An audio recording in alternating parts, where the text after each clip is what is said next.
우리에게 주신 하나님의 말씀은 잠언 9장 1절에서 18절 말씀입니다.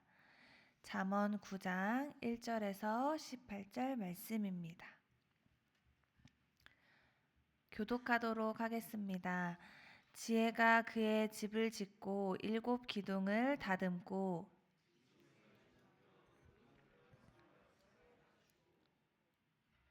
자기의 여종을 보내어 성중 높은 곳에서 불러 이르기를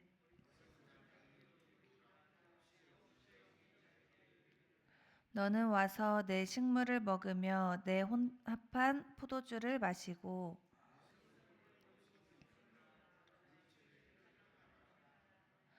거만한 자를 징계하는 자는 도리어 능욕을 받고 악인을 책망하는 자는 도리어 흠이 잡히느니라.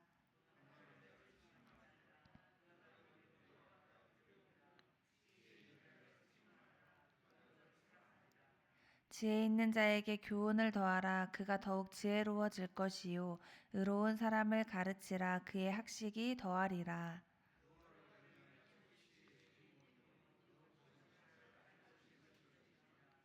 나 지혜로 말미암아 내 날이 많아질 것이요 내 생명의 해가 내게 더하리라.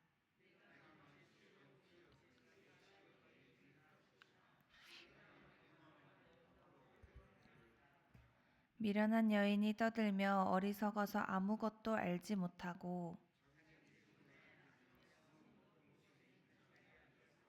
자기 길을 바로 가는 행인들을 불러 이르되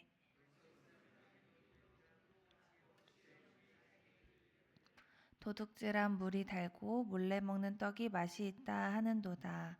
오직 그 어리석은 자는 죽은 자들이 거기 있는 것과 그의 객들이 스올 깊은 곳에 있는 것을 알지 못하느니라. 아멘. 어제 우리는 잠언 8장 말씀을 통해 정금보다 귀하고 진주보다 나은 지혜, 그 지혜가 외치는 소리, 지혜가 전하는 말을 들었습니다. 여호와가 창조할 때부터 함께 있었던 지혜의 말을 들을 때 만물은 생명과 질서를 유지하고 누릴 수 있으며 여호와께 은총을 받는 복을 누릴 수 있습니다. 그렇게 우리는 어제 말씀을 통해 세상의 부와 명예, 세상의 지식과 여러 유혹의 귀를 기울이는 것이 아닌 하나님의 말씀, 지혜를 사모하기 위해 힘쓰기로 결단했었습니다. 하나님의 말씀을 듣기 위해 지혜를 얻기 위해 말씀과 지혜를 사모하며 이 자리에 오신 성도님들에게 오늘은 잠언 9장 말씀을 나누려고 합니다. 말씀을 통해 오늘도 지혜와 함께하는 하루의 은혜가 가득하길 소망합니다. 잠언 9장 말씀은 3가지 단락으로 구분이 되는데 1절에서 6절은 지혜의 초대, 7절에서 12절은 지혜의 가르침, 13절에서 18절은 미련한 여인의 초대로 구분할 수 있습니다. 오늘은 1절에서 6절 지혜의 초대와 13절에서 18절 미련한 여인의 초대를 함께 살펴보면서 하나님의 은혜를 나누려고 합니다. 먼저 지혜의 초대입니다. 지혜의 초대는 1절에서 6절에 기록되어 있는데요. 지혜는 짐승을 잡고 포도주를 혼합하여 상을 갖추며 잔치상을 준비합니다. 잔치상이 갖춰지자 공개적으로 성중 높은 곳에서 잔치에 사람들을 초청합니다. 지혜가 초청하기를 어리석은 자는 이리로 돌이키라. 지혜 없는 자는 와서 자신이 준비한 음식을 먹으며 혼합한 포도주를 먹으라 말합니다. 지혜의 초대는 생명으로 인도하는 초대입니다. 어리석은 자와 지혜 없는 자를 초청하며 옛 사람을 버리고 생명의 길, 명철의 길을 걸으라고 말합니다. 어리석음을 버리고 옛것을 버리는 것이 생명을 얻고 살 수 있는 길이기 때문입니다. 반면에 미련한 여인의 초대는 어떤 모습일까요? 본문 13절에서 18절인데요.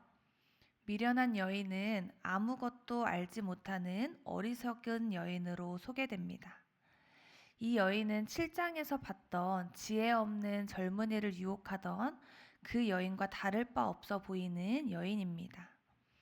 미련한 여인은 지혜와는 다르게 음식도 포도주도 어떤 잔치상도 준비하지 않았어요.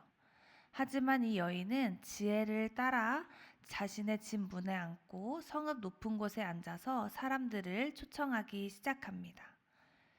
미련한 여인은 지혜의 말을 의도적으로 반복하면서 초청하고 있는데요. 어리석은 자는 이리로 돌이키라. 지혜 없는 자에게는 도둑질한 물이 달고 몰래 먹는 떡이 맛이 있다 말합니다. 지혜의 초청과는 비슷한 듯 하지만 반대된 모습을 보이고 있습니다. 지혜는 어리석은 자를, 지혜 없는 자를 생명의 길로 초대했다면 미련한 여인은 사망의 길로 초대하고 있습니다. 지혜는 어리석은 자, 지혜 없는 자가 자신과 반대되는 길에 서 있음에도 불구하고 그를 사랑으로 품고 생명의 길을 걷도록 초대합니다. 하지만 미련한 여인은 바르게 걷고 있는 자를 마치 지혜로운 채 하면서 분별력을 흐리게 하여 어리석은 자를 사망의 길로 유혹합니다. 바른 길에서 벗어나게 하고 결과에 대한 생각을 버리게 하며 도둑질하고 탐욕을 가르치는 사망의 길로 초대하고 있습니다. 여러분은 지금 지혜가 또 미련한 여인이 나를 부른다면, 그들의 집으로 초대한다면 어느 잔치에 초대하시겠습니까? 결과를 알기 때문에 우리는 지혜의 초청에 응하겠다고 말할 것입니다. 그러나 9장 18절 말씀에는 어리석은 자는 죽은 자들이 거기 있는 것과 그의 객들이 수울 깊은 곳에 있는 것을 알지 못한다 말합니다. 분별력을 흐리게 만드는 미련한 여인의 유혹으로 인해 죽음으로의 초대를 깨닫지 못합니다. 길을 잘 걸어가다가도 그 유혹에 이끌려 돌아갑니다. 오늘 우리는 말씀을 통해 우리에게 영적 분별력을 허락하셔서 어리석은 자와 같은 선택을 하지 않기를 기도해야 함을 깨닫습니다. 우리의 지식, 우리의 지혜로는 할 수 없으나 성령님의 도우심이 우리와 함께한다면 우리는 분별할 수 있습니다. 우리가 분별하여 지혜의 초대에 응하게 됐다면 우리가 해야 할 것이 한 가지 있습니다. 본문 9장 5절과 6절 말씀을 함께 읽도록 하겠습니다. 너는 와서 내 식물을 먹으며 내 혼합한 포도주를 마시고 어리석음을 버리고 생명을 얻으라. 명철의 길을 행하라 하느니라. 아멘. 지혜의 초대에 응한다면 우리가 해야 할 것은 바로 옛것을 버리는 것, 어리석음을 버리는 것입니다. 지혜는 자신의 집에 와서 맛있는 음식을 먹고 포도주를 마시고 어리석음을 버리라고 말합니다. 그것이 우리가 생명을 얻는 길이기 때문입니다. 지혜의 초대, 복음의 초대는 우리를 생명의 길로 인도합니다. 생명으로 가는 길은 이전의 길을 떠나 주님과 함께하는 길을 걷는 것입니다.